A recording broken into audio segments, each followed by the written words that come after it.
Salve a todos que estão acompanhando o canal. Deixe o like, se inscreva, ative o sininho da notificação e bora pro vídeo. É o jogo. Nesse jogo contra o Atlético Paranaense, achei o primeiro tempo do Flamengo melhor também do que o Atlético Paranaense. O Flamengo propôs mais o jogo, o Atlético jogando mesmo em casa foi um time mais reativo. E num lance de, ali o Isla falou que não foi pênalti, não teve a intenção, mas tropeçou, pegou, teve o contato e a interpretação do árbitro foi marcar o pênalti. E o pênalti que deu 1-0. E aí, no segundo tempo, por incrível que pareça, o Flamengo tentando, até com alterações, com mexidas que ele fez, colocando os jogadores titulares que estavam no banco, principalmente o Everton Ribeiro e o Gabigol, tentou mudar e ser mais agressivo, deixou o Pedro, mesmo junto com o Gabigol, tirou os volantes, foi um time que ele usou uma boa parte, só o Andrés de volante, depois colocou o Diego, que também não é um primeiro volante.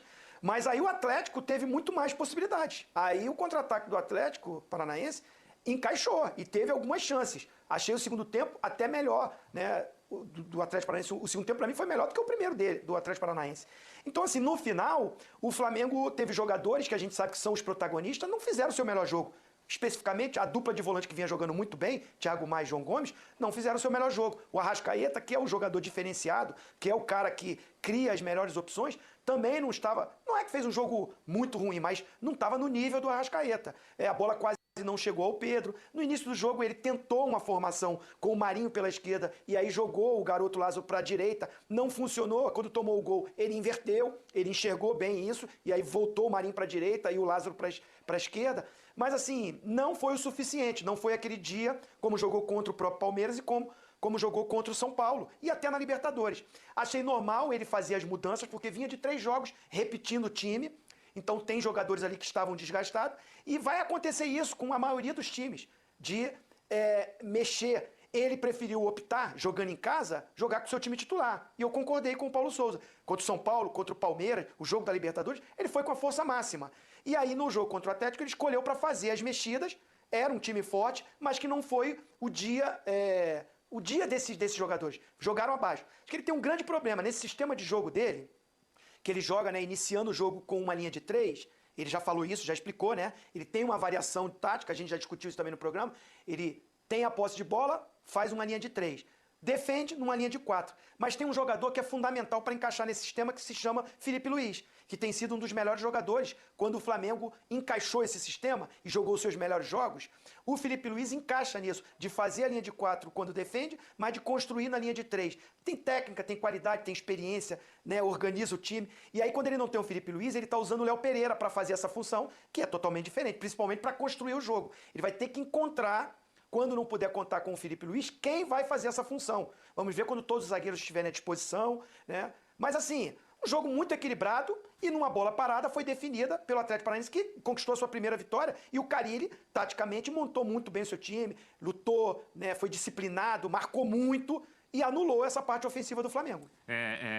Claro que as mudanças ali no elenco são normais, Mas aí coitado do Marinho, O Marinho tá sempre se esforçando para fazer o que o Paulo Souza quer, Imagina no jogo de ontem, Marinho, você vai jogar. E o Marinho acho que imagina que vai jogar na dele. Direita, Mas eu acho que aí, Marinho, você joga lá porque o Lázaro que tá bem aqui vai jogar lá no teu lugar. Mas eu acho que o Marinho já não tá nem mais imaginando, porque ele não sabe o que imaginar. O que vier pela frente. Ele não sabe se vai ser pelo lado direito, vai ser pelo lado esquerdo, se vai ser mais à frente. Porque o Lázaro não estava bem daquele lado? O Lázaro estava bem do lado. E se destacou ali, Era simples, era só botar o Lázaro ali e o Marinho na direita. Era manter a formação, o Lázaro esquerdo e o Marinho pela direita jogando. Mas ele voltou atrás, depois dentro do jogo. Voltou, depois de 15 minutos, tu vai intervalo, tira o Marinho, volta lá para a esquerda que eu vou pôr outro jogador aqui. Mas eu acho assim, o Paulo em alguns momentos ele deu algumas entrevistas falando sobre essas questões táticas, Vou pegar exclusivamente 2 jogadores que ele já falou sobre isso. E aí eu acho que ele está experimentando, ele está tentando colocar funções novas na cabeça desses jogadores. Não sei se ele vai conseguir. Ele já falou em 2 jogadores, o Pedro, em termos de movimentação, para o Pedro sair um pouco dessa, em vez de ficar parado na área, como aquela referência, mas se movimentar um pouco mais, que ele já falou das movimentações um pouco do Pedro, e do Marinho, que ele já falou, o Marinho não consegue a função tática, ele tem uma, deixando claro, ele só tem uma função tática na cabeça, ele tem que fazer outras também. Então eu acredito que o que ele vem fazendo é procurando homens justamente para determinadas situações, ele fala assim, não, já testei, deu certo, vou lá, entendeu?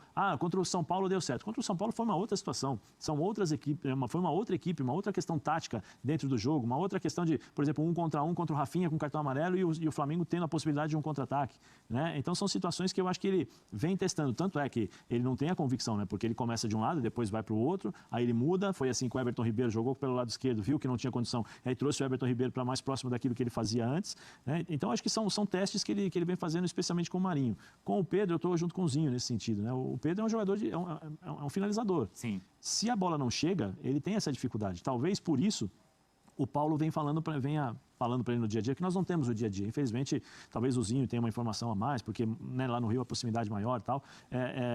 Essa dificuldade que ele tem, por exemplo, quando o time não consegue sair da marcação, a bola não vai chegar. Então, acho que talvez na cabeça do Paulo, deve estar falando para o Pedro, vem cá, ó, você está vendo? Você não vai pegar na bola, porque a sua característica é essa. Vamos tentar melhorar um pouquinho, sai um pouquinho mais para os lados, vamos tentar fazer isso. Ele não está pedindo para o Gabigol, eu acho que ele não está pedindo para o Pedro fazer o que o Gabigol faz, porque não vai fazer. O Pedro tem uma outra característica, né? Mas talvez dar uns passinhos, 2, 3 passinhos para um lado para cá, 2, 3 passinhos para o lado para lá, mas em velocidade, talvez aproveitando, fazendo diagonal,